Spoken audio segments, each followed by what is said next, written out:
नाशिक महापालिकेत नोकरी देण्याच्या प्रलोभनाखाली बेरोजगारांकडून तब्बल 53,50,000 रुपयांची आर्थिक फसवणूक झाल्याची घटना उघडकीस आली आहे। या प्रकरणी कॅम्प पोलीस ठाण्यात 3 संशयितांविरुद्ध ठगबाजीचा गुन्हा दाखल करण्यात आला आहे।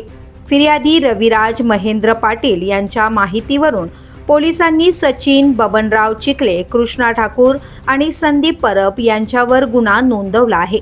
या तिन्ही संशयितांनी पाटील यांचा विश्वास संपादन करून नोकरी मिळवण्याचे आश्वासन दिले होते।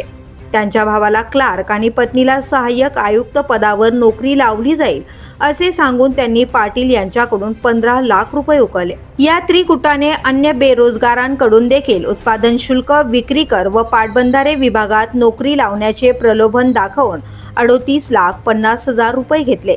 एकूण 53,50,000 रुपयांचा गंडा त्यांनी घातल्याचं समोर आलंय। पाटील यांना त्यांचा भाऊ आणि पत्नीला नोकरी मिळाली नसल्याचं लक्षात येताच त्यांनी संशयितांकडे पैसे परत मागितले। मुख्य संशयित सचिन चिखले यांनी पैसे परत करण्यास टाळाटाळ केली, त्यामुळे पाटील यांनी पोलिसात फिर्याद दिली। पोलीस आता शहरात या त्रिकुटाने अजून कोणाला फसवले आहे याचा शोध घेत आहेत। The police news bureau, Nashik.